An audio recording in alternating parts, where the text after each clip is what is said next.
Dulu kan memang saya sangat-sangat menghitung uang gitu ya Mas ya. Makan sampai 10.000 per hari gitu kan, level naik levelnya. Terus setelah saya bekerja saya naikin jadi 20.000. Terus saya ngerasa kok makin miskin. Saya udah punya gaji kok kayak gini aja. Terus saya naikin lagi jadi 30.000. Saya bingung kok makin nggak ada lagi. Di mana nih salahnya nih? Ternyata ketika saya ulik lagi Mas ya, pertama ketika saya pengen sesuatu saya tahan. Dari itu saya sadar Mas, oh berarti ada yang masih perlu saya pelajari.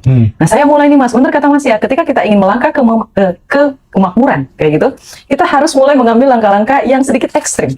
Keberuntungan hanya menyukai orang-orang yang berani. Kalau misalnya belum dapat, kita beruntung, dapat pembelajaran. Kalau misalnya Allah kasih rezekinya, berarti kita beruntung banget. Untung dan untung banget.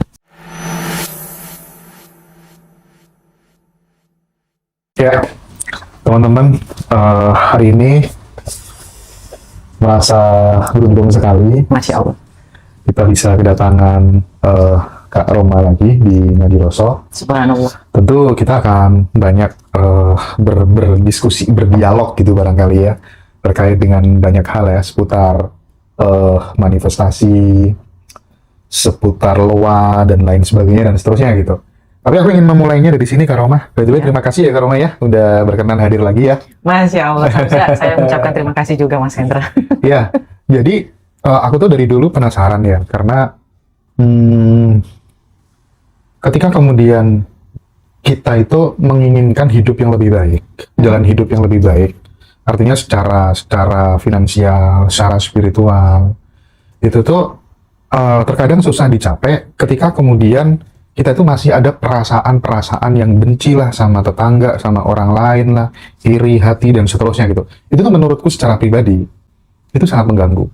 Betul. Nah, ketika kemudian aku sudah mulai bisa menemukan sebuah prinsip di mana aku sudah nggak ngurusi bagaimana kemudian persepsi orang lain terhadap jalan hidup yang aku tempuh, itu hidupku menjadi lebih ringan, lebih produktif gitu ya. Iya. Sorry ya teman-teman yang benci sama aku nggak punya sedikit pun waktu untuk kembali membenci dirimu karena aku terlalu sibuk mencintai orang-orang yang mencintaiku.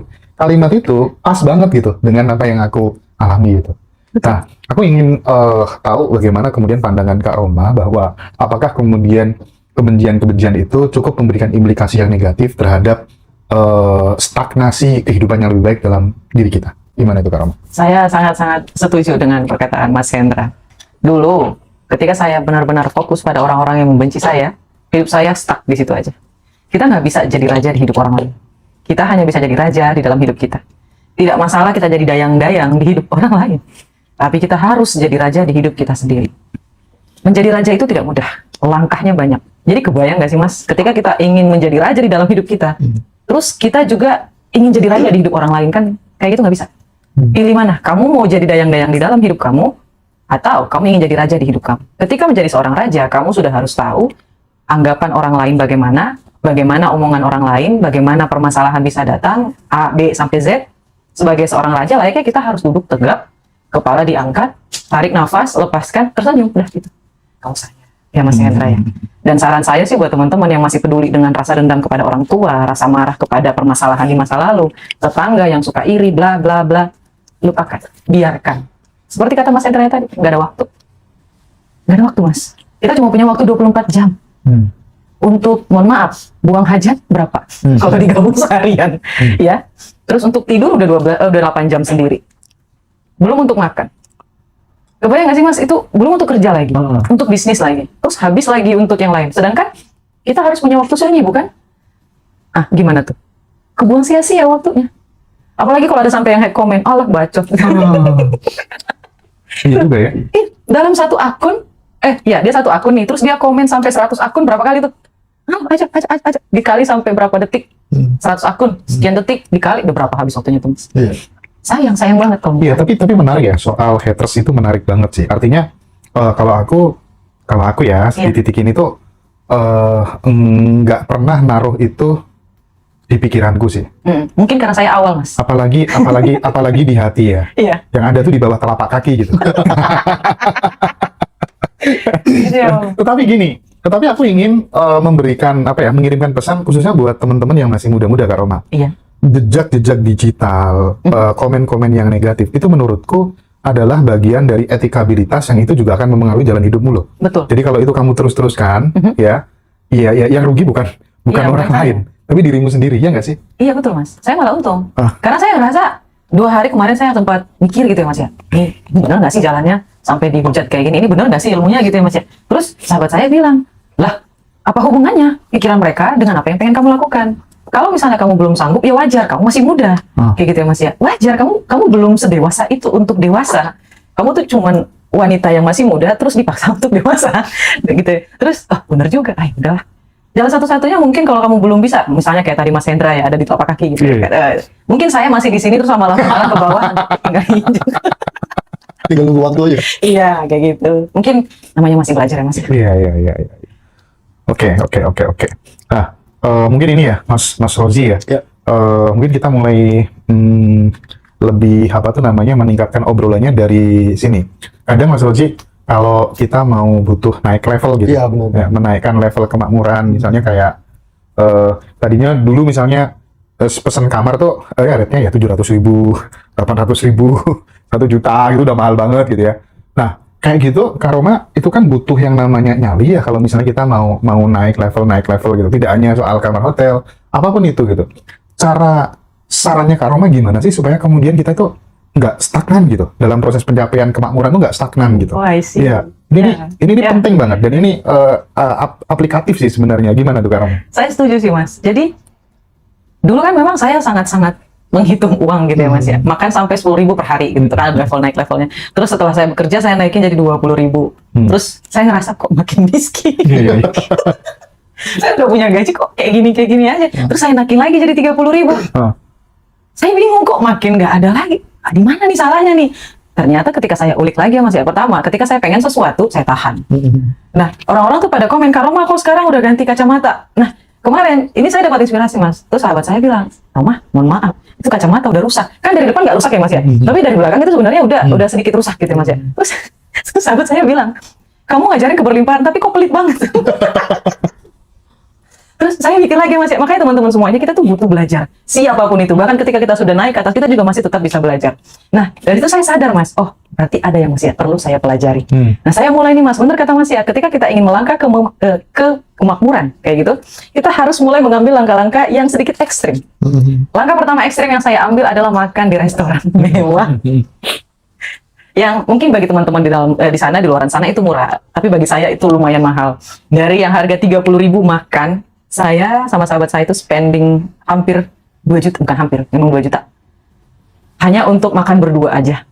Nah, ketika saya ada di environment itu, Mas Hendra, saya ngerasa kayak, ada ya tempat kayak gini. Terus saya mikir lagi, waktu saya diri, ngelihat pemandangan city light, terus saya menggumam di dalam hati saya, Mas ya. Enak kali ya kalau saya bisa diri, memandang ke bawah, terus saya punya kantor, setidaknya jadi karyawan, ngelihat pemandangan kayak gini lah gitu. Itu ceritanya saya masih kerja mas. Seminggu kemudian kantornya pindah. Pindah mas. Dari cuman lantai 5 ya. Terus langsung ke lantai 29. Benar-benar city light.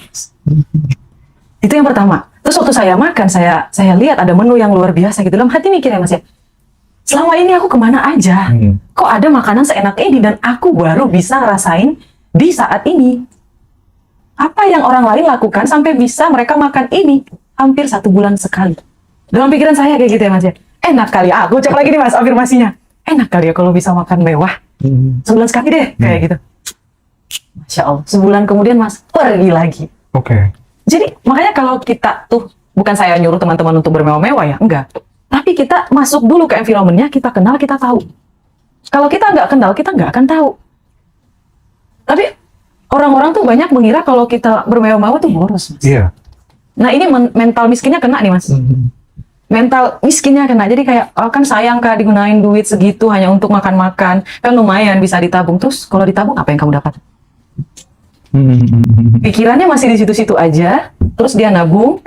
Belum tentu kan mas. Ketika pikiran kita itu stagnan, kita bisa punya ide untuk bikin bisnis. Siapa yang tahu ketika kita gunakan uang tabungannya pergi jalan-jalan ke Bangkok. Tiba-tiba di Bangkok punya ide untuk bisnis. Banyak loh kak. Teman-temanku itu yang dulunya ngerokok, Ya. terus kemudian akhirnya memutuskan untuk nggak ngerokok. Pada saat memutuskan untuk nggak ngerokok, gelang istrinya nggak nambah-nambah, sama aja. Ya artinya terkadang salah satu cara untuk kemudian memperbesar wadah rezeki itu ya udah dengan cara menaikkan level kebutuhan, Iya. menaikkan level kebutuhan, termasuk kemudian memikirkan nasibnya orang lain. Betul. Ya nggak sih? Betul, Mas. Itu betul sekali. Kalau yang tadi saya bicarakan itu untuk mengenal environment ya, Mas. Yang kedua yang saya lakukan, apa sih yang bisa saya lakukan untuk Iya. orang lain gitu loh, Mas? Ini pertanyaan paling dasar. Sampai saya bikin buku kan banyak tuh, Mas, e-book. Oke. Sampai ada, masih 2 sih. Buku fisiknya ada 1. Sebenarnya banyak buku e-book saya, cuma belum saya liris aja. Dan kemarin baru banyak tuh orang yang sadar tentang jurnal, Mas. Jurnal itu luar biasa. Kalau teman-teman penasaran, ikutin kelasnya nanti dari Ngaji Roso nih. Nanti saya ajarin deh. Khusus untuk Ngaji Roso. Tanggal berapa sih? Untuk kelasnya Nah, kamu lupa ya tanggalnya ya. ada. 6 Maret. 6 Maret itu. Ya, Tanggal untuk 6 Maret. Ya. Jadi silakan ikut kelasnya Kak Roma, nanti bonus dapat buku ya. Buku judulnya apa Kak Roma? I am the king, Mas. I am the King. Nah, Iya. silakan teman-teman yang mau join di kelas apa tuh namanya? Kelas level up-nya Kak Roma itu udah disematkan nomornya di TikTok ya. Silakan. Itu Zoom ya, teman-teman ya. Oke, lanjut Kak Roma terkait dengan itu tadi. Oh ya, sampai di mana tadi? Perlu dibiasakan kalau kita mau naik level Iya. itu perlu nyali lebih tepatnya Betul. kali ya. Tadi kan berani. Karena keberuntungan itu menyukai orang-orang yang berani. Oke. Keberuntungan hanya menyukai orang-orang yang berani. Kalau misalnya belum dapat, kita beruntung. Dapat pembelajaran. Kalau misalnya Allah kasih rezekinya, berarti kita beruntung banget. Untung dan untung banget. Iya sih. Aku dulu punya sahabat namanya Nagara Yanotama. Wow. Dia kasih satu statement gini. Ke depan orang-orang yang maju itu bukan orang yang pintar, tapi orang-orang yang berani dulu. Berani dulu. Terus yang pintar kemana dong, Mas?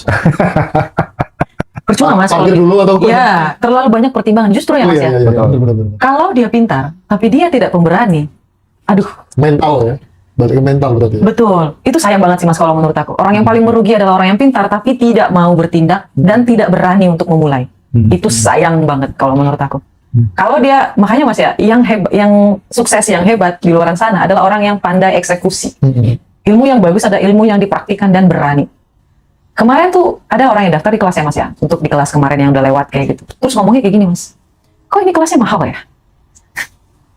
Terus Cece ngelaporin saya, Kak, ini katanya kelasnya kemahalan.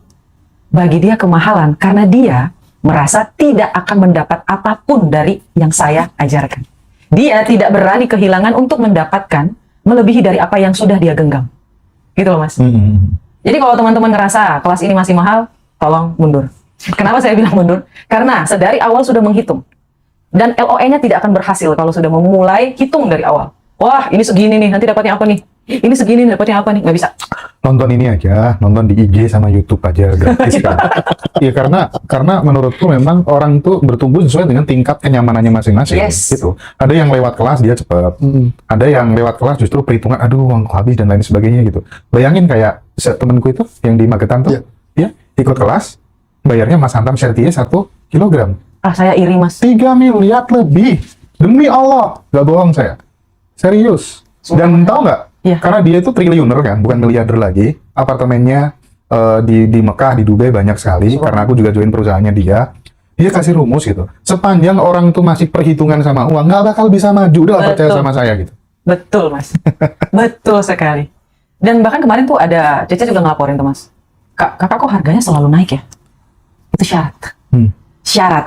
Karena memang saya tidak mau, Mas, ketika kelas itu tuh dihadiri sama orang-orang yang mentalnya tuh masih apa ya? Mental coba-coba. Iya, mental mindset. Fixed mindset. Iya, Fixed mindset. Iya, betul. Fixed mindset. Masih fixed mindset kayak gitu. Jadi lebih baik kayak saya mengajarkan orang yang cangkirnya dikosongkan, padahal dia hebat nih, Mas. Betul. Tapi cangkirnya dikosongin sama dia. Terus diusi, oh kayak gini ilmu Kak Roma. Oh dari ilmu saya digabung, dibuat lagi formulanya, terus dipraktekin. Ah, lebih baik kayak gitu, Mas. Iya. Lebih Ini- baik sedikit tapi berkualitas. Ini menarik ya soal fixed mindset dan growth mindset barangkali ya. Aku tuh punya sahabat. Dia itu misalnya ketika ikut kelas gitu ya. Mas, aku seneng banget. Hari ini aku ditraktir masuk kelas ini gitu. Kemarin aku ditraktir ikut kelas yang ini gitu. Itu tuh bangga ditraktir sama orang. Padahal soal itu sih ya. Kalau itu kamu terus-terus ini tuh bikin kamu miskin, awet miskin. Mental gratisan. Komennya Kak Roma apa? Saya udah nggak pernah ditraktir, Mas. Saya hanya mengizinkan orang yang akan saya doakan untuk sukses untuk mentraktir saya, atau yang satu level sama saya. Kalau nggak, saya nggak mau. Kalau dia masih pikiran bukan kekayaan ya, jangan tersinggung. Pikirannya, mentalnya masih di bawah, masih low frekuensi, saya tidak akan mengizinkan dia untuk mentraktir saya. Saya yang akan mentraktir kayak gitu. Itu betul sih, Mas. Dan itu diomongin sama mentor saya. Never, ever, jangan pernah biarkan orang lain mentraktir kamu. Jangan. Kalau nggak bisa bayar di situ, bayar di kemudian hari. Oke. Kayak gitu mas. Mbak Ina jangan traktir saya lagi ya. Kalau dia bawain oleh-oleh sih kalau Mbak Ina. Gak apa-apa ya. Nggak bosen-bosen deh Bang. Gak bosen-bosen nih orang gitu ya. Tapi gini Kak Roma, nanti sebelum dilanjutkan sama Mas Rozi gitu. Kadang komunitas atau circle atau kalau salah satu cara untuk kemudian membuka pikiran bawah sadar itu kan terbukanya arah, salah satunya adalah ketika kemudian kita itu bergaul dengan orang-orang yang frekuensinya lebih tinggi gitu. Yang jadi masalah adalah ketika kemudian orang itu tidak menemukan circle yang tepat, susah sekali gitu. Apalagi dari keluarga yang toksik gitu. Solusinya gimana dong? Seminar dong. Seminar. Agree. Mas, saya mulai beranjak tuh ketika saya tuh mulai bertemu dengan orang-orang yang di seminar kayak gitu loh mas. Saya mulai bertemu orang-orang yang positif itu ya dari grup-grup yang seminar kayak gitu. Jadi mereka itu terus ingin bertumbuh, bagaimana mencari peluang kayak gitu mas. Jadi kalau misalnya kita masih belum punya duit untuk ngikutin seminar, teman-teman bisa, betul kata Mas Hendra ya, silahkan belajar di TikTok dulu, di YouTube dulu, di Instagram dulu. Sembari kita menabung. Jangan bilang nggak punya duit. Misalnya nih harga kelasnya 1,5 gitu ya mas ya. Ya, kita bisa loh nabung 30.000, kalau nggak 10.000 per hari. Itu kelasnya pasti akan ada lagi 2 bulan sekali atau 3 bulan ke depan. Kita kan masih punya waktu ya mas ya, itu kan bisa ditabung. Sambil belajar, sambil kita ketahuin, kita pelajarin, oh nanti tinggal eksekusinya gimana.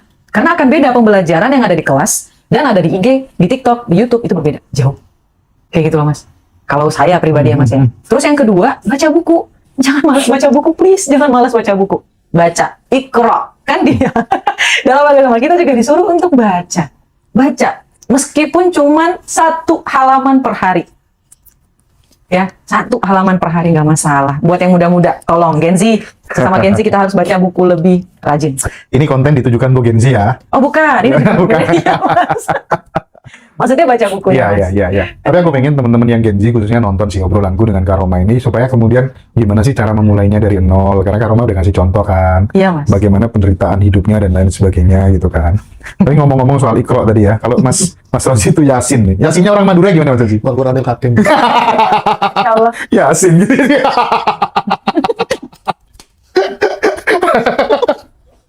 Oke. Ya, Rozi ada pertanyaan? Mungkin Mbak ini ada. Oke. Aku lanjutkan dulu deh kalau gitu ya. Oke. Ini menarik mungkin kalau ditanyakan ke Kak Roma kali ya. Mas. Meskipun Kak Roma belum pernah ditinggal sama pasangan ya. Oh, pernah atau dong. sudah pernah ya? Pernah, tapi pacar tapi. Pacar ya. Saat ada laki-laki ditinggal sama istri Oke. dengan alasan apapun lah ya. Kamu yang senyum tadi. Kamu ditinggal sama suami ya? ini nih laki-laki nih. Ini asli temanku sendiri. Baik. Mungkin dia problemnya finansial Kak, atau apa, ditinggal terus kemudian dia cari suami yang lebih bisa menjamin masa depannya mungkin ya. Baik. Kan itu terpukul banget. Bahkan tubuhnya langsung kurus gitu. Untung nggak sakit kan. Nah, caranya memulai untuk bangkit gimana? Yang paling realistis. Yang paling realistis mas. Pertama, nikmati aja kesedihannya dulu. Oke. Nikmati. Yang pertama itu. Yang kedua, akuin aja. Oh ya udah, mungkin dia ninggalin aku ya memang karena ketidakmampuanku di kala ini. Oke, fine. Lalu setelahnya sudahi. Ikhlaskan. Tidak ada yang bisa kita lakukan selain mengikhlaskan. Dan kita mulai berpikir, oh, aku akan naik tangga. Dan wanita yang kemarin adalah wanita yang tidak mampu untuk menemaniku naik ke level itu. Positif mindnya kayak gitu. Karena ketika kita ditinggalkan seseorang, artinya akan datang orang yang terbaik. Tempat di samping itu harus kosong dulu mas, baru datang dan digantikan. Kebanyakan orang salah paham mas. Ketika seseorang pergi, mereka itu ngerasa kayak, oh ya udah, aku selesai, aku kayak gini ya, kayak gitu. Enggak, sebenarnya enggak. Ketika seseorang pergi, maka yang terbaik akan datang. Jadi makanya Allah itu maha baik. Kenapa saya selalu bilang Allah itu maha baik? Karena Allah itu tahu siapa yang kita butuhkan. Buat temannya Mas Hendra, tenang aja, yang terbaik akan datang. Lagi OTW. Lagi OTW. Lakukan yang terbaik. Jadi meskipun istrinya pergi, nggak apa-apa. Iya. Habis ini pasti akan datang yang lebih cantik, lebih baik hati, Iya. lebih bisa setia menerima aku apa adanya gitu kan? Kalau menurut saya yang akan membuat sahabat Mas Hendra jauh lebih hebat daripada yang kedua. Oke. Kalau menurut saya pribadi. Kalau untuk laki-laki memang tujuan paling utama itu karir nggak sih Mas? Oke. Iya Mas ya. Kalau menurut saya, karena impian laki-laki itu kan lebih Iya. mengebu-ngebu gitu daripada wanita-wanita kan lebih rasa aman. Merasa bertanggung jawab. Iya dari betul. pengayom pelindungan gitu. Betul. Tapi boleh nggak sih kalau kemudian si laki-laki ini memiliki dendam yang positif gitu? Karena dia kan sakit hati nih. Oke, mulai detik ini aku akan kerja lebih keras lagi, Boleh lebih dong. cerdas lagi gitu. Boleh dong. Mas Hendra tahu nggak? Ini saya sharing utara Mas, saya compare. Compare nih. permasalahannya. Sebelum saya menjadi seorang seperti yang sekarang, Hai Roma, saya pernah nyeletuk sama teman saya. Ini saya sudah mulai bikin TikTok, masih followernya masih 2000 lah. Terus saya sering bikin seminar, bukan seminar, live kayak gitu. Pasti sering, dua hari sekali saya pasti bikin live kayak gitu. Saya pernah nyeletuk, enak kali ya kalau saya kasih bimbingan, kalau saya ngasih motivasi, kalau saya ngasih pembelajaran itu dibayar. Mas tahu, teman kantor saya yang bersebelahan dengan saya, dia nyeploknya kayak gini, Mas. Emang lu siapa? Iya. Saya ngedengar itu langsung mikir ya Mas ya. Saya langsung senyum Mas. Oh, hari ini bukan siapa-siapa sih. Lihat aja nanti. Iya. Sambil senyum Mas. Sambil senyum saya langsung melakukan gerilya. Iya. Gerilya itu kayak melakukannya diam-diam gitu loh Mas. Saya nggak pernah ngasih tahu, ngepost dimanapun kalau saya itu udah jadi influencer. Kan Instagram itu kan ada yang pribadi dan ada yang akun ini ya Mas ya. Dan saya tidak pernah memberitahu siapapun dari teman saya kecuali teman dekat saya atau sahabat saya. Tahu-tahu udah 100.000 follower baru saya upload. Gue berhasil loh, kayak gini. Lalu tahu-tahu saya bikin seminar baru saya upload, kayak gitu Mas. Gue udah jadi pembicara loh. I'm paying enough. Aku sudah dibayar loh. Jadi buat temannya Mas Hendra juga kayak gitu, gak apa-apa.